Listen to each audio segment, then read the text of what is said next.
The fluorescent lights of Rosie's diner flickered as they always did.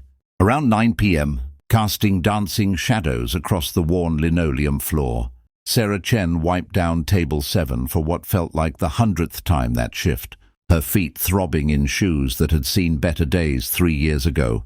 Through the smudged window, she could see her rusty Honda in the parking lot, its check engine light a constant reminder of bills she couldn't afford to pay. In 6 hours, she'd need to pick up her daughter Emma from her mother's apartment, then somehow find the energy to help with homework, pack lunch, and pretend that everything was going to be okay. But Sarah had learned long ago that pretending was sometimes the only way to survive. What she didn't know was that in exactly 43 minutes, a man in a $1,000 suit would walk through that door and leave her something that would make her question everything. She thought she knew about wealth, generosity, and the invisible threads that connect us all. The dinner rush had been brutal. Sarah's section had been packed since 5 o'clock, and her notepad was smudged with grease stains and the hurried scrawl of orders. She'd memorized but written down anyway, just to be safe. She couldn't afford mistakes. Not when every shift counted. Not when Emma's school field trip permission slip sat on their kitchen counter with a price tag. That might as well have been $1 million. Rough night? Tommy called from behind the counter, sliding a fresh pot of coffee her way. He'd worked at Rosie's for 15 years and had seen every kind of customer, every kind of struggle. Just another Tuesday, Sarah replied, managing a tired smile. She'd gotten good at those. The smiles that said everything was fine when nothing really was. That's when he walked in. He moved differently than the usual customers, with a quiet confidence that seemed to part the air around him. His suit was impeccable, navy blue with subtle pinstripes, and his shoes shone even under the diner's unflattering lights. Sarah noticed his watch first, the kind that cost more than her annual rent, maybe more than her car was worth back when it actually worked properly. He chose a corner booth, the one with the ripped vinyl that management kept promising to fix. Sarah grabbed a menu and approached, straightening her apron and tucking a strand of dark hair behind her ear. "Evening, sir. What can I get you to drink?" He looked up, and Sarah noticed his eyes were kind, creased at the corners in a way that suggested he smiled often. "Coffee, please, black." "You got it." As the evening wore on, Sarah found herself puzzling over the man. He ordered modestly, just a burger and fries, nothing fancy. He spent most of his time on his phone, occasionally jotting notes in a leather-bound journal. When she refilled his coffee, he always said thank you, making eye contact in a way that made her feel seen rather than invisible, the way most customers looked through her. Around him, the diner's usual symphony played out. Old Mr. Peterson argued with his wife about whether they'd had meatloaf or pot roast last Tuesday. A young couple in the next booth held hands across the table, so wrapped up in each other they barely noticed their food. A tired trucker counted change for his pie, arranging quarters and dimes in neat stacks. Sarah moved between tables like a dancer who'd memorized every step, balancing plates, remembering who wanted extra ketchup and who was allergic to onions. Her body operated on autopilot while her mind drifted to Emma, to the permission slip, to the electric bill that was already 2 weeks overdue. When the well-dressed man finally asked for his check, Sarah calculated it quickly, $18.47. She placed the small black folder on his table with her usual smile. "Whenever you're ready, no rush." He pulled out a sleek wallet, placed a 20 inside the folder and stood up. "Keep the change." Sarah's heart sank slightly. $1.53. She'd gotten smaller tips, sure, but somehow from him, dressed like that. Driving what she'd glimpsed was a Mercedes in the parking lot. It stung differently. She immediately felt guilty for the thought. A tip was a tip, and she had no right to expect more. "Thank you, sir." "Have a good night."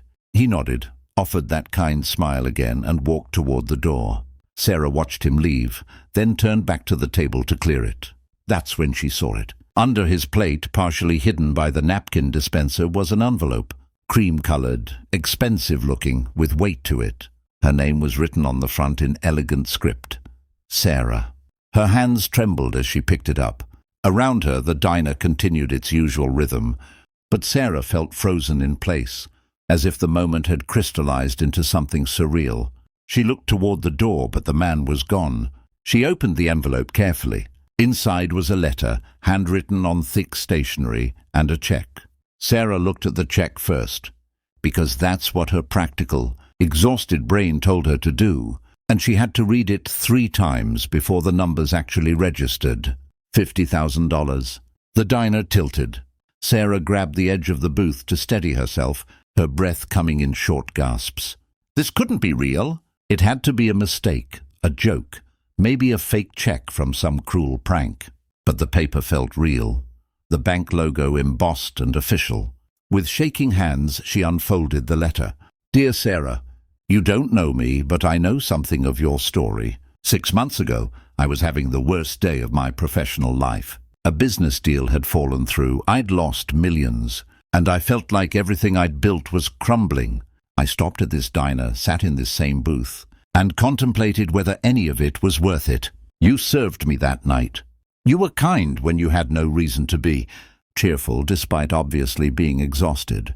At one point, you stopped to help an elderly customer who'd dropped her purse, picking up her belongings with such care and patience. You treated everyone with dignity. I watched you comfort your co-worker who was clearly having a bad day.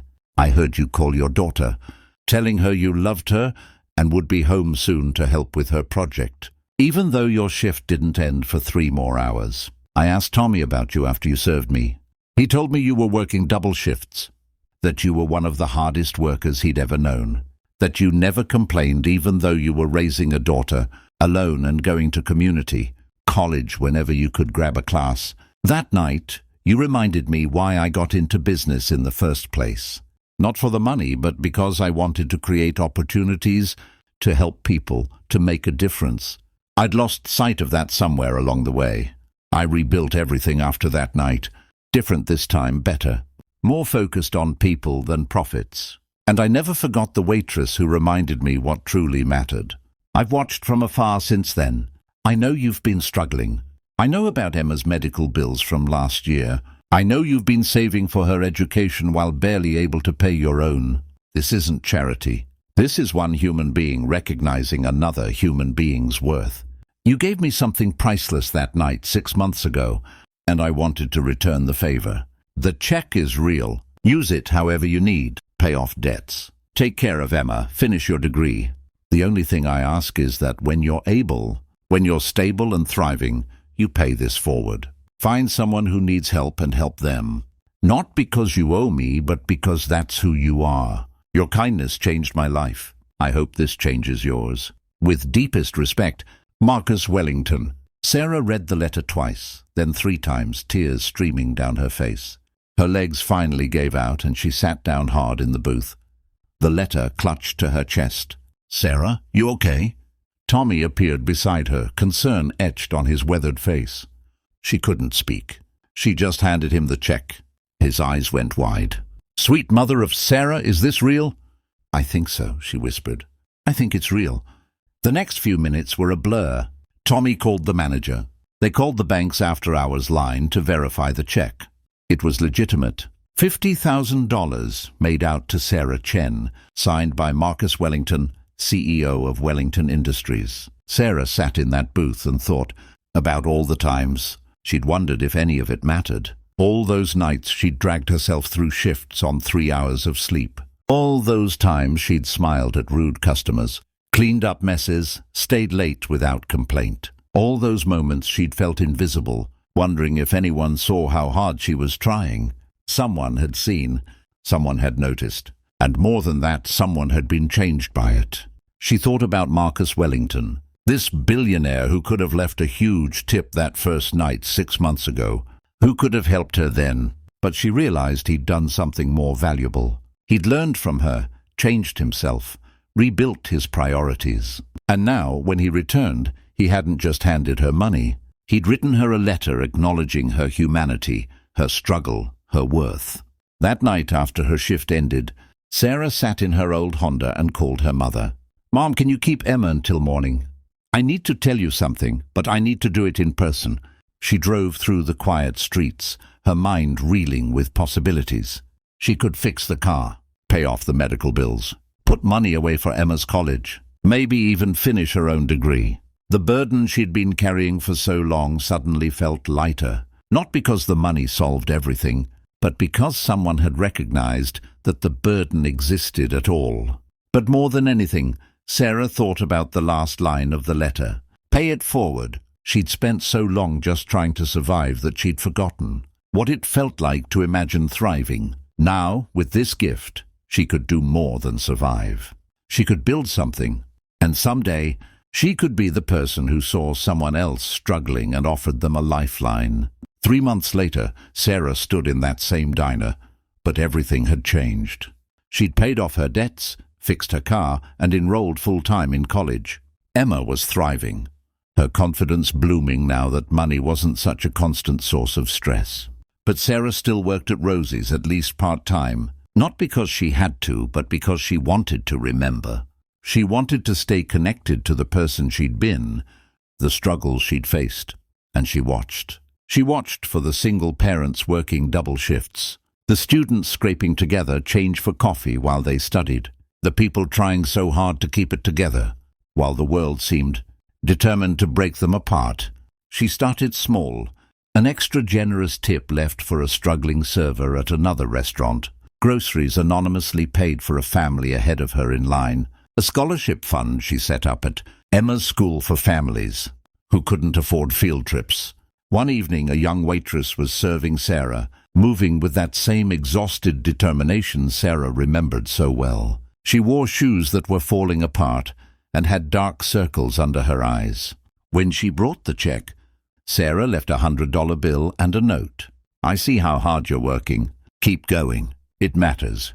The cycle of kindness that Marcus Wellington had started that night continued to ripple outward, touching lives in ways that couldn't be measured or counted. Sometimes we're so focused on survival that we forget the power of simple humanity. We forget that every interaction matters, that kindness costs nothing but can change everything. We forget that we're all connected by invisible threads of compassion, and that sometimes, when we're least expecting it, those threads pull taut and remind us why we keep going. Marcus Wellington didn't leave a tip that night because he was planning something bigger.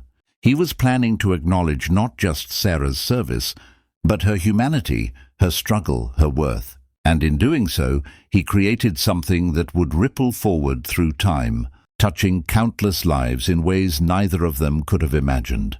Sarah kept that letter in her wallet, pulling it out whenever she felt discouraged or overwhelmed. It reminded her that she was seen, that her kindness mattered, that struggling didn't make her weak, but that persevering made her strong. And somewhere in the city, in a corner office overlooking the skyline, Marcus Wellington smiled as he read a letter from Sarah, thanking him and telling him about the first person she'd helped.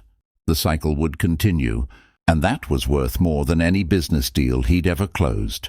Because at the end of the day, we're not measured by what we accumulate, but by what we give. Not by how much we have, but by how much we help. And sometimes, the most profound changes come not from grand gestures, but from simple acts of recognition, from one human being telling another, I see you, you matter. Keep going. The lights of Rosie's diner still flicker at 9 p.m. But now when Sarah sees them, she doesn't just see struggle. She sees possibility. She sees the invisible threads connecting all of us, waiting for someone to tug on them, to remind us that we're never really alone, that kindness is never wasted, and that sometimes, under an empty plate in a corner booth, lies the key to changing everything.